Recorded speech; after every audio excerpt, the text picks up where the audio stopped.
Bonjour à tous, vous pouvez vous asseoir, je suis le professeur Zolt et j'espère que vous êtes motivés parce qu'aujourd'hui on voit les variations du thé. C'est le professeur Zolt.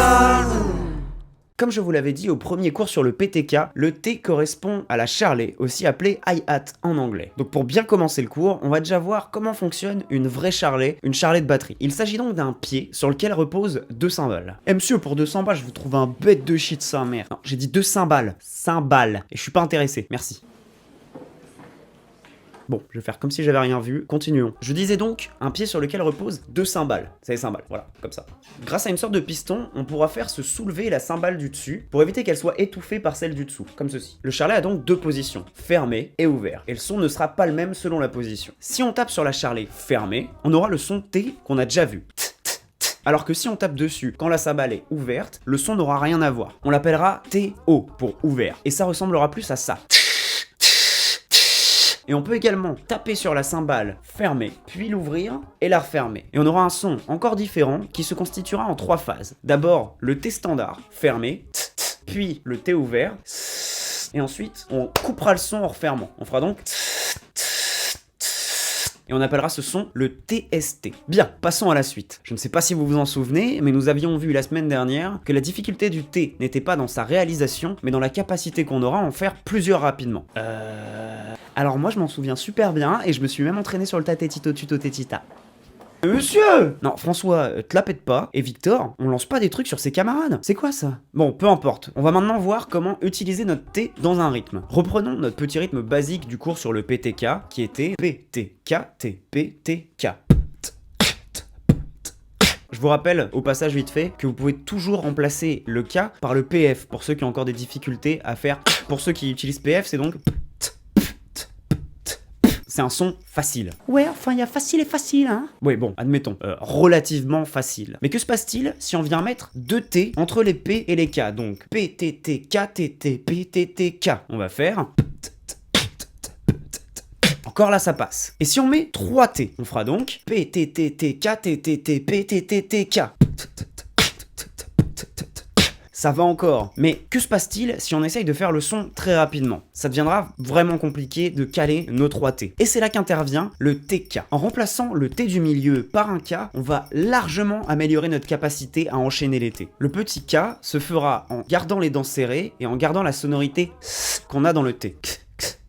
Franchement, monsieur, j'ai rien compris. Pareil, j'avoue que même moi, j'ai un peu de mal à voir où vous voulez en venir. Bon, ok, et toi, Victor, ça va? Tu suis? Hein? Ok, je vois, c'est pas grave. Dites-vous, pour simplifier les choses, que un TK est égal à 2 T. En gros, au lieu de faire on fera pour nos 3 T, au lieu de faire TTT, on fera TKT.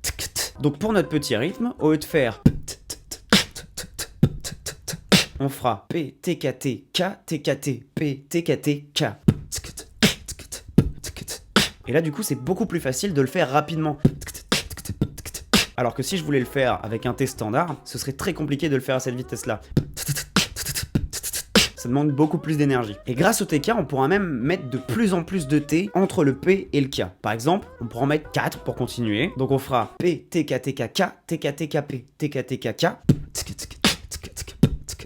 Et 5, P, TK, TK, T, K, TK, TK, T, P, TK, TK, T, K. Et maintenant, c'est à vous de voir combien de T vous êtes capable de placer entre un P et un K. Pour terminer, il est possible, comme avec le P, de changer le son du T juste avec la forme de la bouche. Toujours comme avec le P, on va utiliser le son du vent. Et grâce à ce phénomène, on va pouvoir donner une résonance complètement différente à un même beat. Par exemple...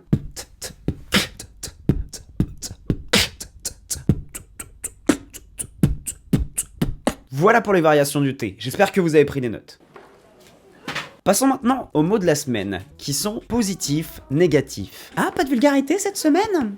Bravo! Non, écoute, je me rattraperai la semaine prochaine. Et du coup, commencez par dire positif, négatif en donnant du rythme. Positif, négatif, positif, négatif. Ensuite, retirez le né de négatif et remplacez-le par un K. Positif, négatif, positif, négatif. Et enfin, supprimez les voyelles et mettez plus d'impact. Positif, négatif, positif, négatif. On peut même doubler le K ou le tripler pour donner un peu de swag à notre rythme. Positif, négatif, négatif, positif, négatif, négatif. Voilà. bidon. Allez, à vous de jouer. De toute façon, si vous avez des questions ou des remarques, vous pouvez me les laisser en commentaire de la vidéo, sur Facebook, sur Twitter, et je me ferai un plaisir d'y répondre directement ou en vidéo. Et vous pouvez aussi m'envoyer vos propres vidéos de beatbox, et on les regardera un jour tous ensemble. C'est tout pour aujourd'hui, vous pouvez ranger vos affaires, laisser un pouce bleu, vous abonner et partir en récré. Ciao!